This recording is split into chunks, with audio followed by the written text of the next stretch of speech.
अभी कुछ दिनों पहले हमारे देश के महानिकम्मे और क्लूलेस पॉडकास्टर रणवीर अलाबादिया ने इस क्रैकपॉट पॉलिटिशियन का इंटरव्यू किया and as expected it was a केक वर्क फॉर सुब्रमण्यन स्वामी।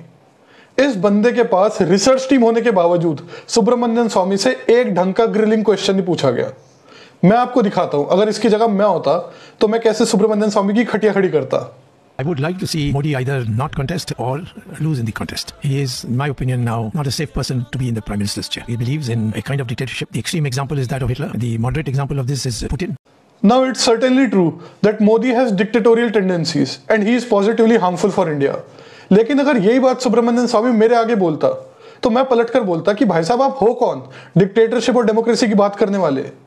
2011 में इस व्यक्ति ने आर्टिकल पब्लिश किया था डीएनए में जिसका टाइटल था how to wipe out Islamic terror, और उसमें क्या बोल रहा है, कह रहा है कि जितने भी नॉन हिंदूज है उनके वोटिंग राइट्स छीन लेने चाहिए अगर वो प्राउडली एक्नॉलेज ना करे कि उनके एंसेस्टर्स हिंदूज थे। ये देखो क्या लिख रहा है, I advocate the following strategy to negate the political goals of Islamic terrorism in India. और गोल इसने अपने आप डिफाइन करा, टर्न इंडिया इनटू दारुल इस्लाम, कि टेररिस्टों का अगर ये गोल है तो स्ट्रेटजी क्या अपनानी चाहिए, implement the uniform civil code, make learning of Sanskrit and singing of Vande Mataram mandatory and declare India Hindu Rashtra in which non Hindus can vote only if they proudly acknowledge that their ancestors were Hindus. सिर्फ एक्नॉलेज नहीं करना कि ancestors Hindus थे, proudly acknowledge that their ancestors were Hindus, rename India Hindustan as a nation of Hindus and those whose ancestors were Hindus. Now this does not sound like pretty democratic to me. I don't know about you all and this can't be achieved by democratic means. I am sure this can be achieved only by dictatorial means. तो ये है कौन बोलने वाला इन चीजों के बारे में।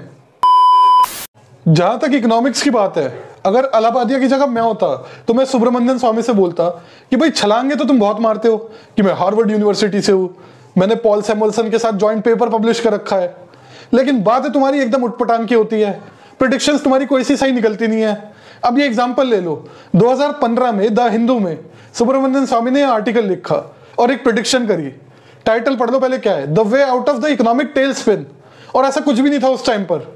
ये लिख रहे हैं as it stands at present, present माने सितंबर 18, 2015, the Indian economy is headed for a crisis and a crash by early 2016। ये सुब्रमण्यन स्वामी को सपने आए इन चीजों के, किसी को भी नहीं आए, और ये इसी भाई साहब को आए। कह रहा है the government needs a crisis management team of politicians and economists who are rooted in Indian ethos and not compliant to finance institutions like the IMF and the world bank. किसी ने पूछा सुब्रमण्यन स्वामी से कि भाई आपको शर्म आती है, आपने 2015 में ऐसी घटिया प्रेडिक्शन करी थी जो कहीं से कहीं तक सही साबित नहीं हुई। नहीं, किसी को होश ही नहीं है। रिसर्च टीम आपकी किस काम की है? अगर आप ये आर्टिकल नहीं ढूंढ सकते तो मेरे से पूछ लेते हैं।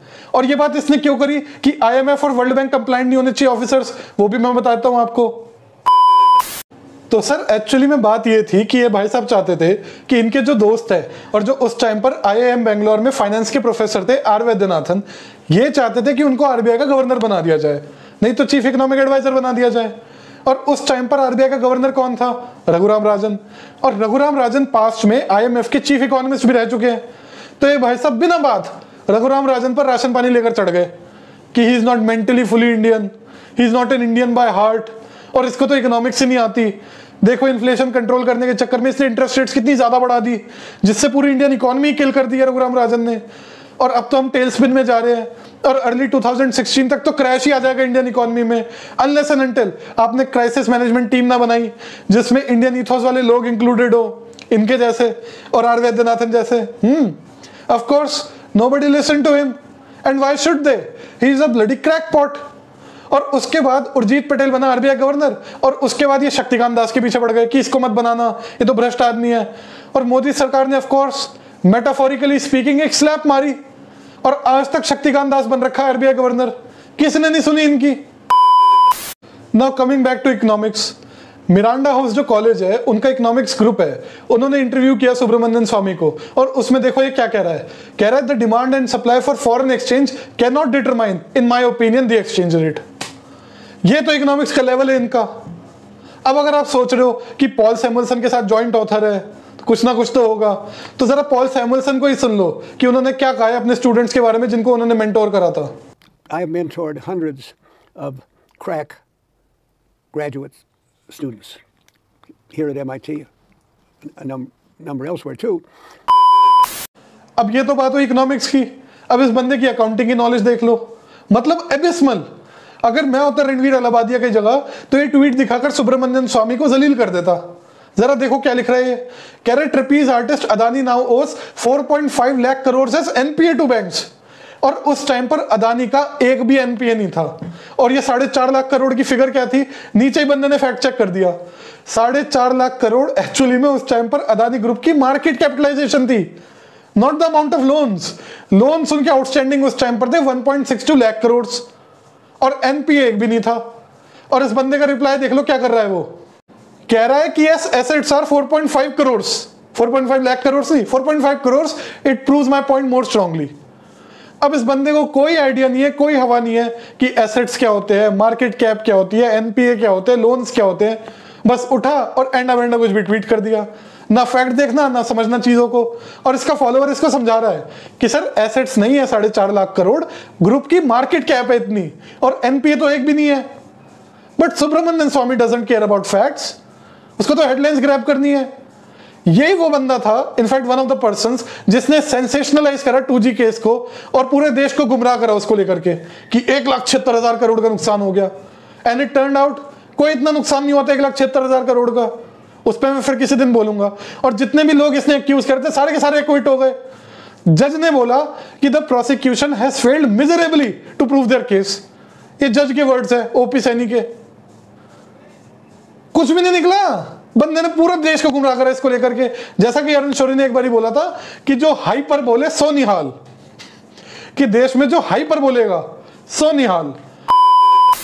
और हाँ, अरुण शौरी से मेरे को याद आया, इस बंदे ने अरुण शौरी पे कंटेम्प्ट केस फाइल किया था, जो कि हार गया सुप्रीम कोर्ट में बुरी तरह। और उसके बाद अपनी हार को देखो कैसे प्रेजेंट कर रहा है ट्वीट में, मतलब सीखो कुछ। कह रहा है I have let Arun Shourie off the hook in not pursuing the contempt case against him of 1988 in the Hegde matter, so SC today disposed it off. मतलब अपनी हार को देखो कैसे प्रेजेंट कर रहा है। इनफैक्ट 2G के केस में मैंने बताया नहीं बताया आपको, ये देखो ML शर्मा क्या बता रहा है, ये हेडलाइन ग्रैबर के बारे में, कि 2G में ये बंदा ओरिजिनल पिटिशनर भी नहीं था। जो ओरिजिनल पिटिशनर था उसकी पिटीशन साइड करवाकर ये खुद घुस गए, और उसके बाद मैंने कहा 2G केस मेरा मेरा मेरा मेरे को तो क्रेडिट मेरे को तो नहीं। 2G मेरी बहुत साफ आदत है, अगर कोई पिटीशन ऑलरेडी फाइल होती है मैं उसमें फाइल नहीं करता। अच्छा। क्योंकि उसमें पिटीशन फाइल करने का मतलब सीधा सही की बात है, वो आदमी पब्लिक को बेवकूफ बनाने के क्रेडिट लेने के सामने लेके आ रहा है।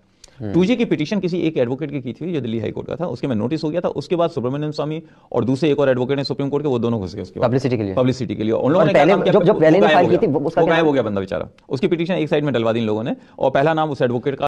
मतलब जिस केस में इस बंदे ने अपनी रेपुटेशन बनाई और इवेंचुअली अपनी बेइज्जती करा ली, उस केस में ओरिजिनल पिटिशनर भी नहीं था ये।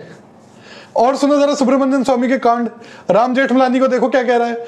मतलब इस बंदे ने अक्यूज करा जयललिता को कि राजीव गांधी की हत्या में वो शामिल थी, और जज ने देखो क्या बोला, सुन लो जरा राम जेठमलानी को।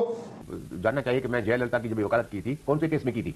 उसी केस में की थी वकालत उसकी जिसमें उसके ऊपर आरोप लगाया था सुब्रमण्यम स्वामी ने कि तुम राजीव गांधी के खून में शामिल थी और तुम्हें मालूम था कि इसका खून होने वाला है और तुमने ये छुपा के रखी थी बात। ऐसी बेहुदी और बिल्कुल I did my professional duty. मैंने सुब्रमण्यम स्वामी की जो क्रॉस एग्जामिनेशन हुई उसके बाद जज ने, कमीशन ऑफ इंक्वायरी का जज था कौन था, जस्टिस जैन, उन्होंने अपने ऑर्डर में लिखा कि mister Subramanian Swamy has failed miserably in cross examination, he has not been able to answer questions and I am satisfied that he is not there to assist the truth. और सुन लो सुब्रमण्यम स्वामी के ब्राइट आइडियाज।